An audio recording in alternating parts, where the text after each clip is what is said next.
오늘 이 시간 우리에게 주시는 하나님 말씀은 신약성경 누가복음 14장 말씀입니다.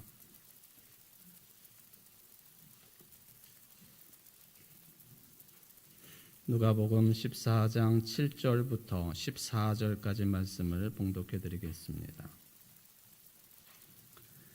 청함을 받은 사람들이 높은 자리 택함을 보시고 그들에게 비유로 말씀하여 이르시되 네가 누구에게나 혼인잔치에 청함을 받았을 때에 높은 자리에 앉지 말라. 그렇지 않으면 너보다 더 높은 사람이 청함을 받은 경우에 너와 그를 청한 자가 와서 너더러 이 사람에게 자리를 내주라 하리니 그때에 내가 부끄러워 끝자리로 가게 되리라. 청함을 받았을 때에 차라리 가서 끝자리에 앉으라. 그러면 너를 청한 자가 와서 너더러 보시오 올라앉으라 하리니 그때에야 함께 앉은 모든 사람 앞에서 영광이 있으리라. 무릇 자기를 높이는 자는 낮아지고 자기를 낮추는 자는 높아지리라.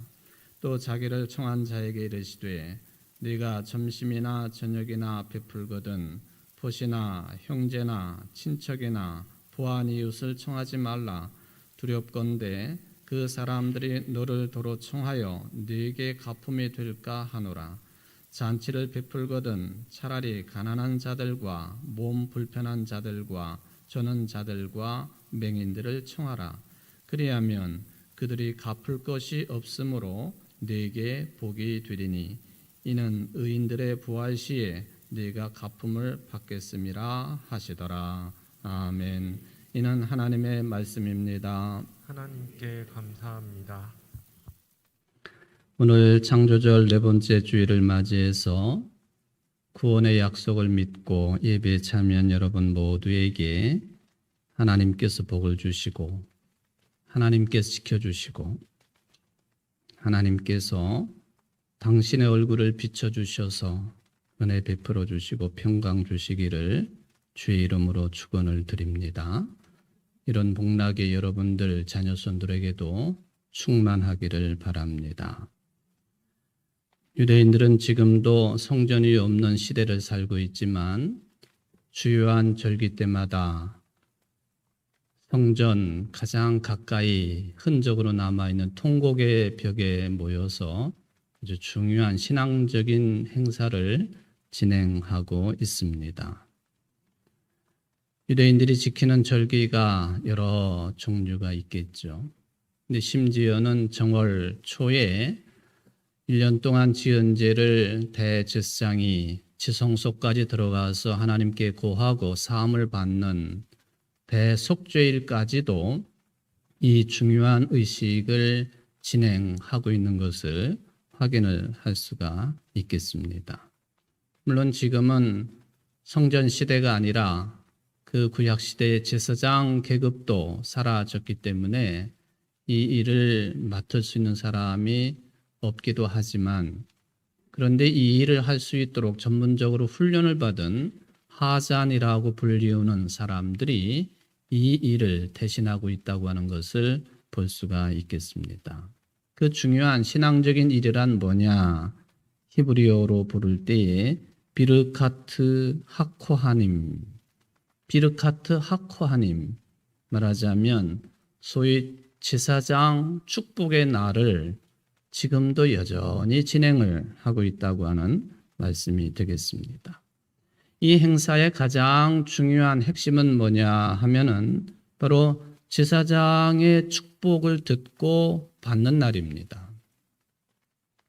지금은 물론 제사장은 없기는 하지만 좀 전에 말씀드린 것처럼 잘 훈련이 된 하잔을 통해서 제사장의 축복문을 듣도록 그렇게 되어 있습니다.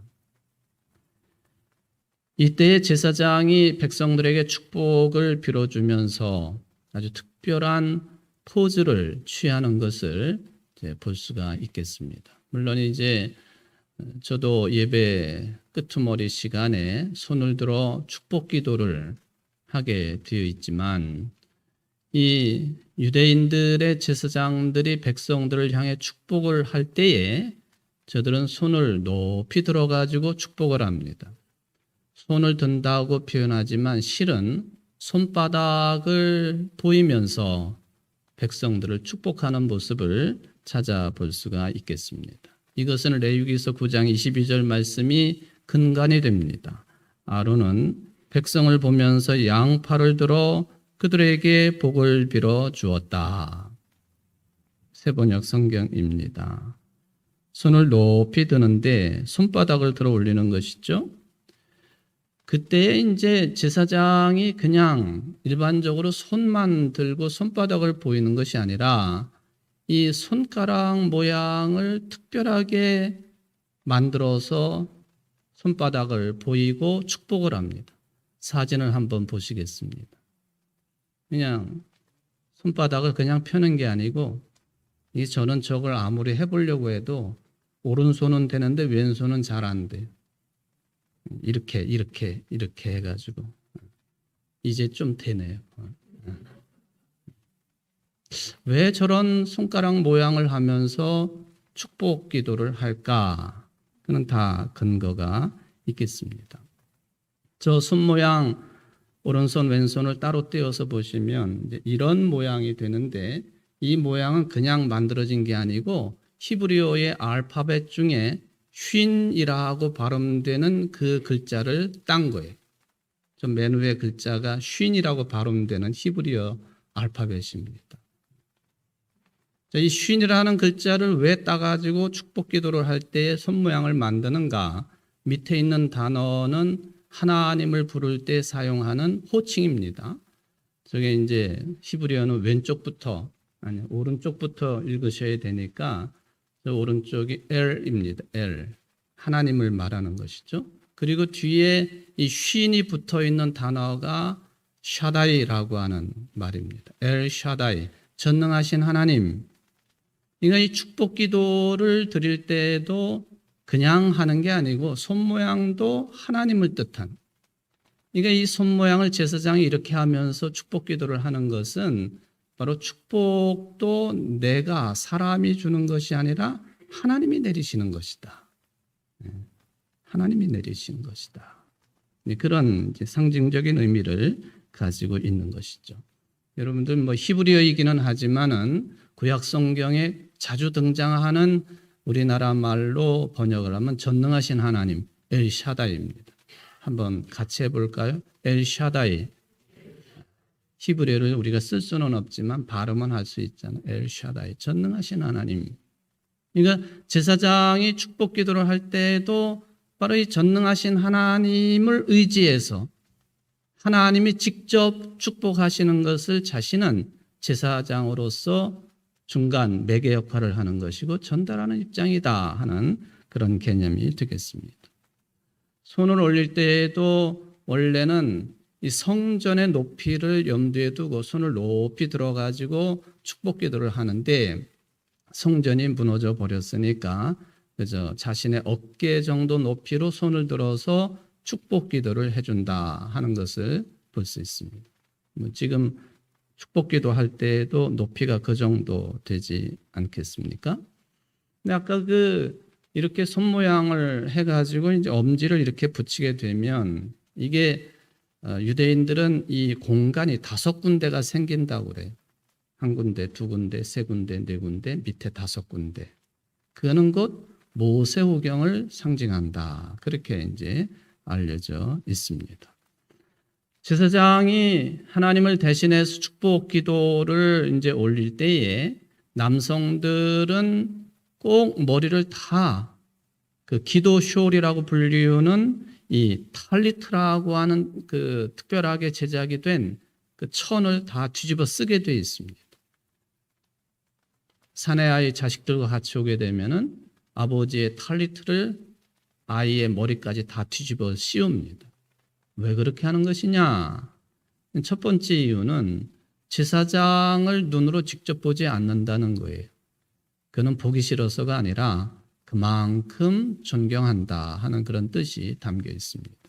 근데 그것보다도 더 중요한 뜻이 있으니 이 축복은 제사장이 직접 주는 게 아니고 영적으로 보면은 하나님께서 직접 내리시는 축복이기 때문에 머리를 가리고 제사장을 쳐다보지 않는 거예요. 사람을 보게 되면은 여기 우리 인간들의 마음이 연약하기 때문에 흔들리기 쉬운 거거든요. 그러니까 보지 않게 그냥 다 이 기도쇼를 팔리트를 뒤집어 쓰고 영적으로 하나님만을 바라본다. 축복의 주체자도 제사장이 아니라 하나님이라고 하는 것을 상징적으로 드러내는 것이 기도쇼를 뒤집어 쓰는 것이죠. 오늘날 교회에서 목사를 통해서 베풀어지는 이 축복기도 제사장들의 이 축복기도하고 비교를 해보면 뭐 형태라든지 모양이나 이게 큰 차이가 있겠죠. 그런데 그 본질로 보면은 깊은 연관성을 가지고 있다 하는 것을 찾아볼 수가 있겠습니다. 오늘날 우리들이 하고 있는 이 축복기도의 포즈라든지 형태는 사도 바울이 남겨놓은 고린도후서 13장 13절 말씀이 기원이 됩니다. 그 내용을 보면은 주 예수 그리스도의 은혜와 하나님의 사랑과 성령의 사귐이 여러분 모두에게 함께하기를 빕니다. 새번역 성경이지요. 이 제사장의 축복과 그리고 사도의 축복 기도문을 비교를 해보면 내용상 차이가 많지만 그러나 구성 요소는 거의 같습니다. 하나님께서 여호와께서 이렇게 해주기를 원하신다. 여호와 하나님의 이름이 제사장의 축복 기도문에 3번 등장을 하지요. 여기 사도의 축복 기도라고 하는 고린도후서 13장 13절 말씀을 보면은 성부, 성자, 성령 하나님이 나오는 거죠. 여호와 이름이 3번 나오는 것하고 성부, 성자, 성령 하나님이 그렇게 삼위가 기록되어 있는 것, 이것은 같은 흐름이라고 봐도 되겠습니다. 지난번 영국의 엘리자베스 2세 영국 여왕의 장례식이 진행이 되었죠. 그게 뭐 BBC라든지 뭐 CNN이라든지 계속 생중계를 해서 새벽이긴 하지만 저는 총회 기간 동안에 새벽 끝까지 그 장면을 봤어요. 왜냐하면 마지막 순서가 어떻게 장식되는가 하는 것이 이제 궁금하기도 했습니다. 이 장례식의 마지막은 윈저성에 있는 채플에서 진행이 되었는데 여러 순서가 있었죠. 관에 있었던 그 다이아몬드 큰 게 박혀 있는 왕관을 옮기기도 하고 또 여왕이 들고 있는 지휘봉이라고 하는 홀도 옮기기도 하고 뭐 여러. 근데 가장 마지막은 성공회의의 성직자 중에 최고의 지도자가 성호를 그으면서 하는 축도입니다. 축도. 다 알아들을 수는 없지만 대충 어떤 말이라고 하는 것은 알게 되지요. 성호를 그으며 축도함으로 모든 오랜 시간 동안의 장례식이 마감되는. 그리고는 이제 왕족들과 성직자들이 인사 나누고 찰스 3세부터 부부가 차를 타고 차례로 떠나는 그게 이제 장례식의 마지막 내용이었습니다. 유대인들이 제사장의 축복 기도를 받을 때 그 내용이 정해져 있습니다. 그게 바로 구약성경 민수기 6장 24절부터 26절까지 나와 있는 그 내용이 기원이 됩니다. 저는 지난번 WCC 11차 총회를 독일에 있는 칼스루헤라고 하는 도시에서 진행이 돼 참여를 했는데 이 칼스루헤 한 중앙에는 뭐 그렇게 썩 오래되었다고 볼 수는 없지만은 208년 정도 된 성 스테판이라고 하는 이름의 성당이 있습니다. 근데 2차 세계대전 때에 이 성당이 파괴가 되어서 1950년도 초에 다시 재건축을 한 성당입니다. 그래도 유서 깊은 그런 성당이죠. 그러니까 제2차 세계대전을 기억하면서 세워진 성당의 의미를 가지고 있습니다. 마치 로마에 있는 판테온 신전처럼 이 천정이 둥그렇게 뚫려 있는 모습도 가지고 있고 또 새로운 그런 성당의 구조이기 때문에 장방형으로 되어 있지 않고 이제 원형으로 그렇게 되어 있는 내부 모습도 볼 수가 있습니다. 사진을 한번 보시면은 성 스테판 성당의 외형이 저렇게 되어 있고요. 내부 천정에 둥그렇게 뚫려 있는 모습이나 또 회중석, 제대가 아예 회중석 가까이 저렇게 있는 모습을 볼 수가 있습니다. 근데 이걸 설교해 드리려고 하는 것이 아니라 미사를 마친 성도들이 세상을 향해 나갈 때에 그 출입문을 만나게 되어 있는데 그 유리로 된 출입문에 뭔가 글자가 써 있습니다. 당연히 독일어로 되어 있습니다. 바로 독일어로 쓰여 있는 저 글자, 저 문장의 내용이 뭐냐 하면은 민수기서 6장 24절부터 26절까지 내용이에요. 제사장의 축복 기도문입니다. 제사장의 축복 기도문. 어떤 내용인가? 제가 설교 시작하면서 여러분들에게 복을 빌어 드렸습니다만은 그 내용이에요. 24절부터지만은 22절부터 읽어보면 이렇게 되어 있습니다. 주님께서 모세에게 말씀하셨다. 너는 아론과 그 아들들에게 말하여라. 그들이 이스라엘 자손에게 복을 빌 때에는 다음과 같이 빌라고 하여라. 주님께서 당신들에게 복을 주시고 당신들을 지켜주시며 주님께서 당신들을 밝은 얼굴로 대하시고 당신들에게 은혜를 베푸시며 주님께서 당신들을 고이 보시어서 당신들에게 평화를 주시기를 바랍니다. 그들이 나의 이름으로 이스라엘 자손에게 이렇게 축복하면 내가 친히 이스라엘 자손에게 복을 주겠다. 제사장들아, 너희들이 이런 내용으로 이스라엘 사람들에게 축복하면 내가, 즉 하나님께서 친히 이스라엘 자손에게 복을 주겠다. 그러니까 복을 내리는 주체자가 제사장이 아니에요. 제사장은 전달자예요. 그러면 직접 복 주시는 분은 누구라고요? 여호와 하나님이세요. 이 믿음이 충실하시기를 주의 이름으로 축원을 드립니다. 물론 신약 성경에도 보면은 사도의 축복이라고 하는 그런 내용들이 몇 군데 있습니다. 가장 대표적인 것이 아까도 말씀을 드렸던 고린도후서 13장 13절 말씀이지요. 그 외에도 에베소서 3장 20절 이하에 보면은 이런 내용이 있습니다. 우리 가운데서 일하시는 능력을 따라 우리가 구하거나 생각하는 것 이상으로 더욱 넘치게 주실 수 있는 분에게 교회 안에서와 그리스도 예수 안에서 영광이 대대로 영원 무궁하도록 있기를 빕니다. 또 히브리서 13장 20절 이하에 보면은 잘 들을 수 있는 그런 내용은 아니지만 영원한 언약의 피를 흘려서 양들의 위대한 목자가 되신 우리 주 예수를 죽은 사람들 가운데서 이끌어내신 평화의 하나님이 여러분을 온갖 좋은 일에 어울리게 다듬질해 주셔서 자기의 뜻을 행하게 해주시기를 빕니다.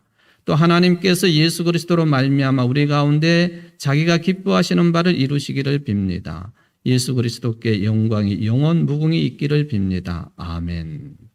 이런 내용들이 사실은 이제 교회가 목사들이 이제 할 수 있는 축복 기도의 근간이 되고 있다. 그 중에 고린도후서 13장 13절이 가장 뚜렷한 축복 기도의 기원이 되고 있음을 볼 수가 있습니다. 여기 이제 민수기에 나와 있는 6장 22절, 24절로 26절에 나와 있는 이 축복 기도, 이 축복 기도를 할 수 있는 사람들은 제사장들 뿐입니다.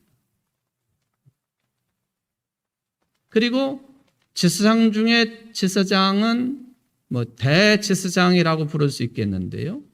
성경에 등장하고 있는 초대 대제사장은 모세의 형인 아론이었습니다. 그러니까 아론의 후손들만 제사장을 할 수 있도록 그렇게 자리매김이 됩니다. 반차를 쫓는다 하는 게 그런 의미이지요. 그래서 우리는 민수기서 6장 24절로 26절까지 이 말씀을 우리는 아론의 축복이라 그렇게도 부르고 있습니다. 세 가지를 복을 빌어줍니다. 여호와는 네게 복을 주시고 너를 지키시기를 원한다. 두 번째, 여호와는 그 얼굴을 내게 비추사 은혜 베푸시기를 원한다. 세 번째, 여호와는 그 얼굴을 내게로 향하여 드사 평강 주시기를 원한다. 세 가지로 분명하게 정리가 되어 있죠. 복을 주신다, 복을 주신다. 너를 지키시기를 원한다. 그 얼굴을 내게 비추사 은혜 베푸시기를 원한다. 그 얼굴을 내게로 향하여 드사 평강 주시기를 원한다. 지켜주시고 은혜 베푸시고 평강 주시는 여호와 하나님, 이 내용으로 아론의 반차를 좇은 제사장들이 백성들에게 축복을 합니다.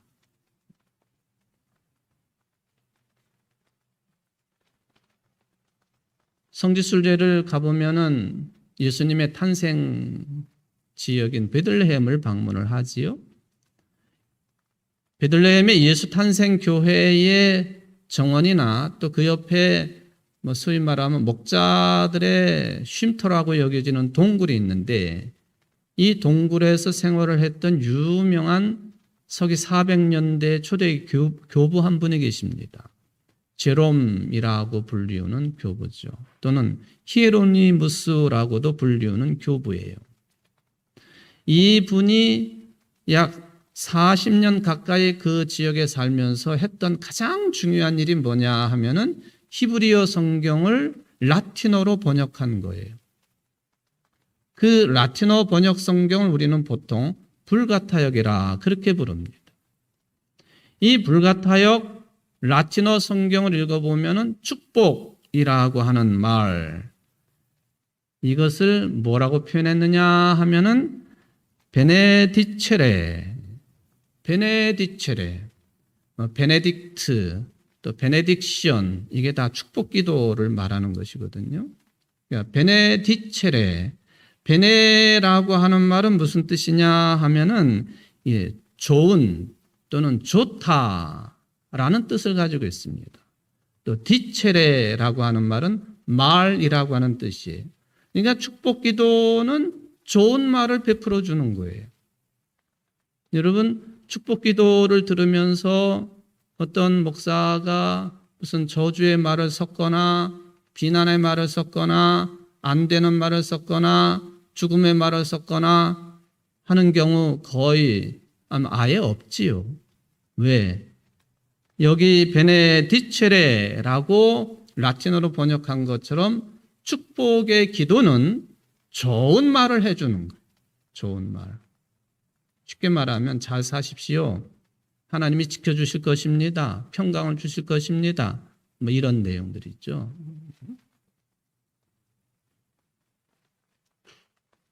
그런데 저는 이러한 좋은 말로 전해지는 축복 기도를 생각하면서 우리나라 교회들에게, 목회자들에게 유행처럼 번져 있는 요한 3서 2절 말씀을 떠올렸습니다.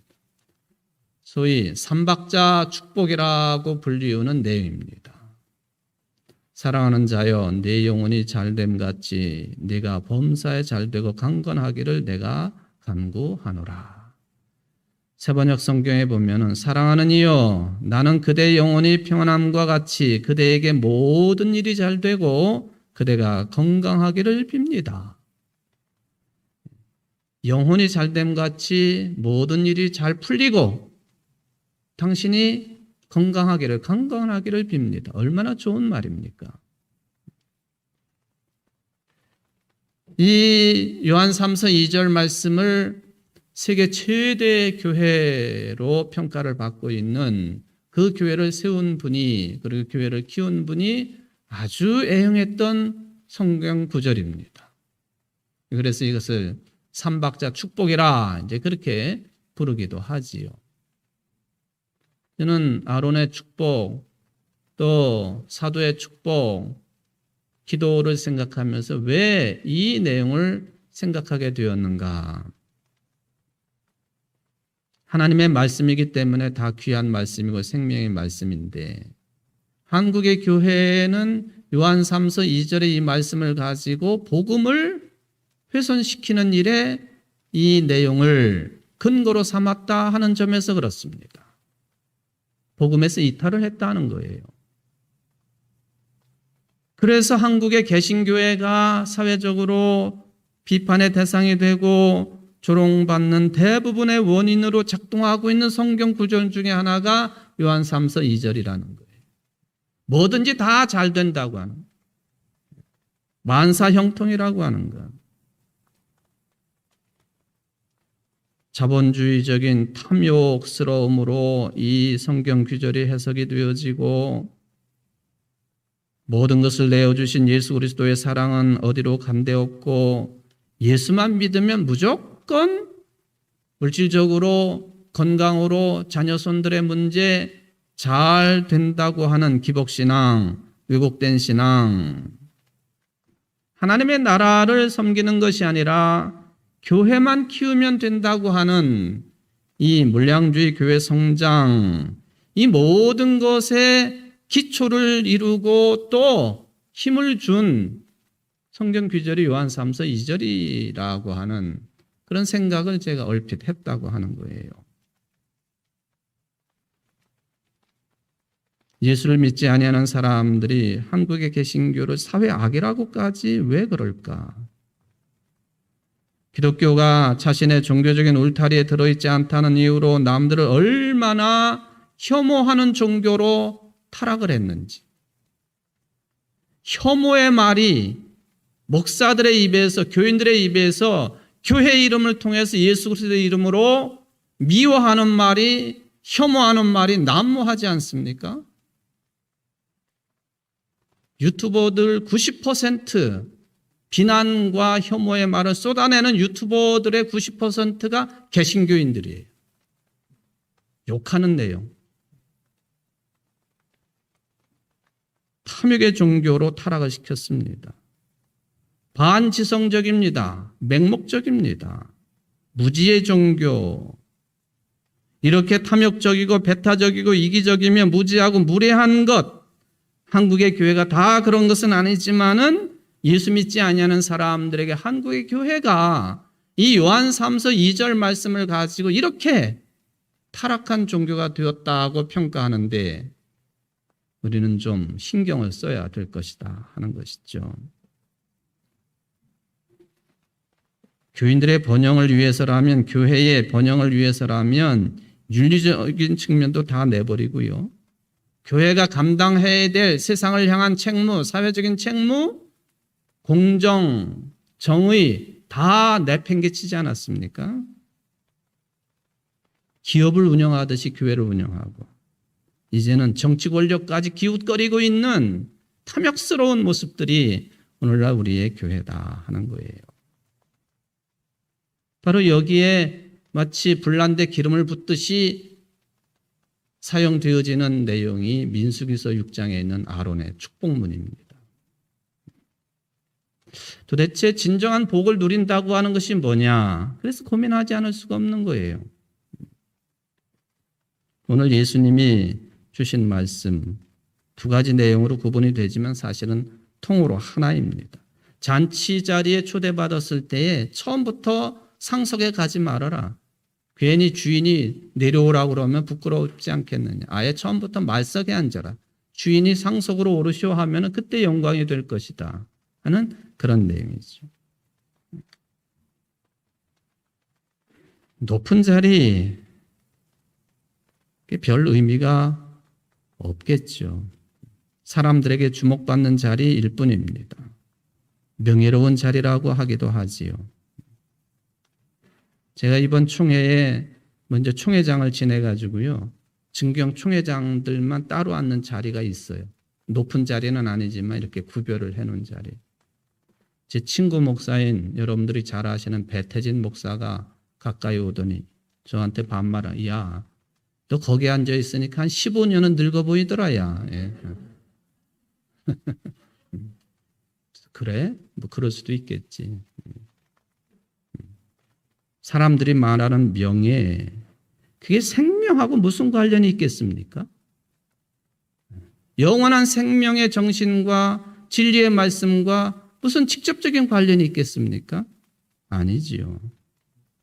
또 하나, 높은 자리를 금하라. 사람은 본래적으로 높은 자리에 올라서서 일할 수 있는 능력이 없다는 거예요. 이게 예수님이 보시는 시각입니다. 판사나 검사가 무슨 능력이 있어서 그 자리에 있는 겁니까? 아니에요. 목사가 무슨 능력이 있어서 이 자리에 있는 겁니까? 아니에요. 교사가 가르치는 능력이 완벽해서 그 자리에 설 수 있습니까? 아니라는 거예요. 예수님의 말씀에 한 가지의 초점이 거기에 있다 하는 것을 볼 수가 있겠습니다. 여러분, 능력이 없는 사람이 높은 자리에 있는 것처럼 불쌍하고 불행한 일은 없습니다. 그러면서도 자기는 능력이 있다고 착각을 하지요? 으스댑니다. 아무 말이나 할 수도 있겠죠. 예수님의 이 말씀을 들은 사람들이 당시에 제일 높은 자리를 차고 있었던 율법학자들하고 바리새인들이었습니다. 이미 높은 자리에 앉은 사람들이죠.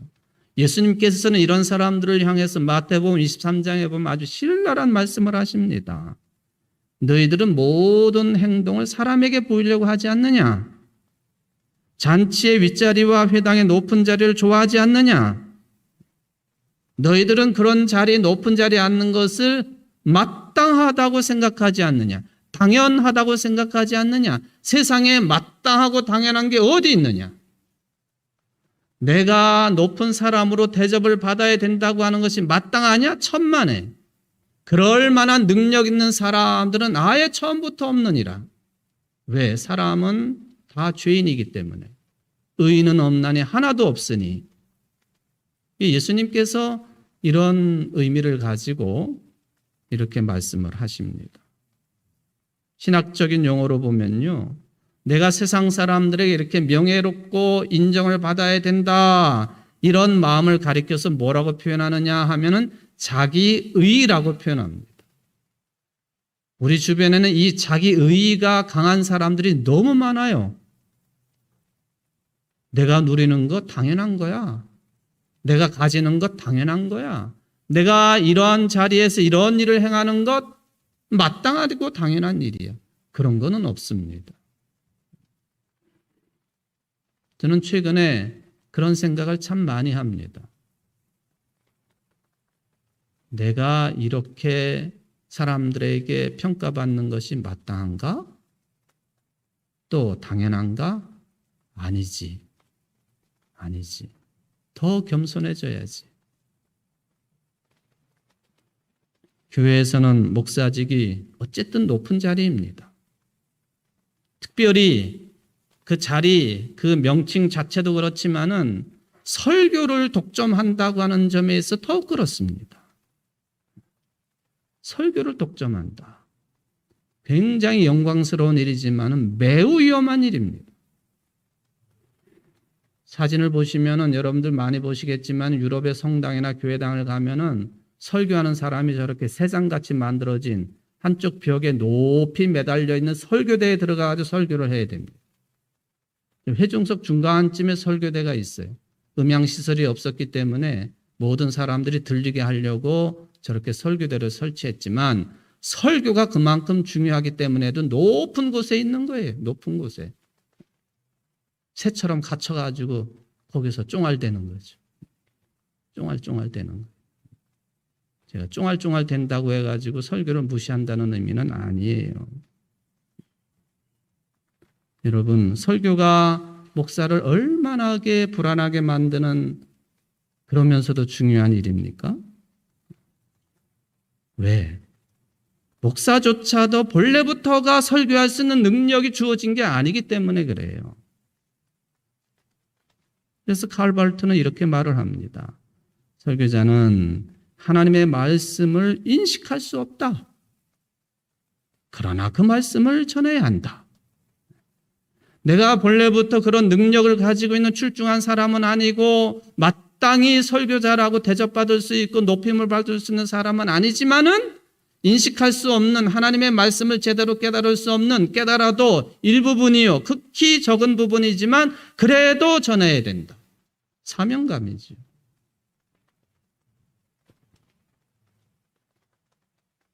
저는 주일 예배를 마치면 다른 목사들은 모르지만은 주일 오후가 신체적으로 보면 제일 편안한 때, 또 정신적으로 영적으로 보면 제일 불안한 때가 주일 오후예요.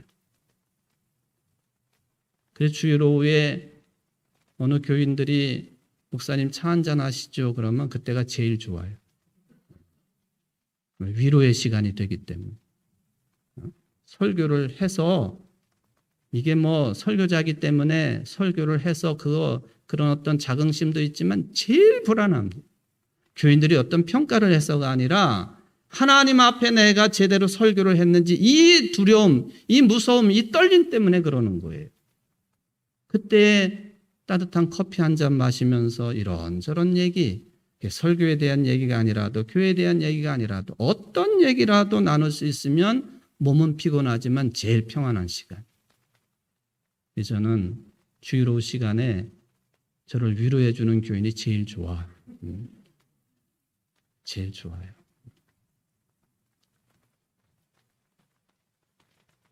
여러분, 사람들에게 의롭다고 인정받는 일이 중요합니까? 아니면은 내가 그리스도 안에서 안식과 평화를 누리는 것이 중요하다고 생각하십니까? 이런 뜻에서 잔치자리를 베풀 때에 부한 사람이나 이런 사람들, 높은 사람들 부르지 말고 가난한 사람, 다리 저는 사람, 안타까운 형편에 놓여 있는 사람들을 불러라. 그리하면 그들이 갚을 것이 없으므로 네게 복이 되리니 이는 의인들의 부활 시에 내가 갚음을 받겠음이라 하시더라. 어떤 게 정말 복이 되는 것인가? 여기 예수님께서 내게 복이 되리니 갚을 것이 없는 사람들을 불러다가 잔치를 베풀고 먹을 것을 베풀고 마실 것을 베풀고 하는 것이 내게 복이 된다. 희생하고 또 아랫자리로 내려가고 정말로 나한테 아무것도 줄 것 없는 사람에게 베풀 때에 내게 복이 된다. 예수님이 그러셨죠. 우리가 세속적인 복을 오히려 받으려고 하지 않을 때에 하늘의 복이 주어지는 것이라고 예수님이 말씀하신 거예요. 저는 이번에 WC 총회를 갔을 때에 프랑스의 한 작은 도시를 일종의 성지순례 겸 방문을 했습니다. 여러분들이 잘 아시는 그 알퐁스 도데라고 하는 사람 단편소설 마지막 수업이라고 하는 그 내용의 배경이 된 알사스 지방이죠. 꼴마르라고 하는 곳입니다. 꼴마르. 이 꼴마르는 뭐 다른 것보다도 여러분들 기억해 보시면은 언젠가 제가 십자가에 달리신 예수님을 손가락으로 가리키고 있는 세례자 요한을 그림으로 보여드리며 설교한 적이 있습니다. 저는 흥해야 되고 나는 망해야 된다. 에케오모, 이 사람을 보라 하는 세례 요한의 손가락, 그때는 그걸 강조점을 두고 말씀을 드렸는데 오늘 이 꼴마르에 가보면은 이 운토린덴이라고 하는 미술관이 있는데 여기에 보면은 원래가 다른 곳에 있었던 제단의 그 성화가, 제단화가 여기 옮겨져 있어요. 저는 이번에 방문 중에 제일 은혜가 됐던 게 실제 그 그림을 본 거예요. 어떤 그림인가요? 사진 봅시다. 제가 실제 봤다는 게 증명이 됐잖아요. 배는 뿔쑥 나와가지고 저렇게 그냥. 저기 달리신 예수님이에요. 예수님의 모습을 좀 더 클로즈업 시켜보면 예수님이 보통 피부를 가지고 계시지 않아요. 맥각병이라고 하는 당시의 중세 이후에 이 잘못된 곡물을 통해서 만들어진 빵을 먹고서는 그때 주민들이 다 저런 피부병, 잘못하면 죽게 되는 맥각병이라고 하는 피부병에 걸려 있어요. 예수님의 피부가 저렇게 그려져 있습니다. 마티아스 그리네발트라고 하는 사람이 그린 그림인데 저 정도로 예수님은 철저하게 비우시고 낮아지신 분이시다. 당시의 백성들의 국민들의 고통을 외면하지 아니하시고 마치 이사야서 53장에 있는 말씀처럼 사람들에게 멸시받고 배척당한 고통의 사람, 병고에 익숙한 사람, 우리의 병고를 메고 갔으며 우리의 고통을 짊어지셨던 분, 죽기까지 낮아지신 예수 그리스도, 그게 오늘 말씀을 통해서 우리에게 주시는 복음의 정신입니다. 높은 자리, 높은 곳, 세상적인 어떤 세속적인 풍요로움, 부요함, 자리, 그게 아니라 낮아질 대로 낮아져라. 사랑하는 성도 여러분, 마태복음 기록자는 이렇게 예수님처럼 사는 사람들이 복이 된다 말씀하시지 않았습니까? 그 유명한 팔복이에요. 마음이 가난한 사람, 슬퍼하는 사람, 온유한 사람, 의에 졸이고 목마른 사람, 자비한 사람, 마음이 깨끗한 사람, 평화를 이루는 사람, 의를 위하여 박해를 받는 사람, 예수님 때문에 모욕을 당하고 온갖 비난을 받는 사람, 이런 자들은 그리하면 복이 될 것이다. 믿으시기를 바랍니다. 이게 우리가 잘 알고 있는 갈라디아서 5장 13절 말씀, 사랑으로 종노릇하는 게 높아지는 것이에요. 이제 마지막 찬송을 부를 텐데요. 우리 교회를 세우신 민화 목사님께서 작사하신 곡, 그 찬송을 부르면서 사랑으로 종노릇하는 그 복된 삶이 그 삶의 주인공 여러분들 되시기를 주의 이름으로 축원을 드립니다.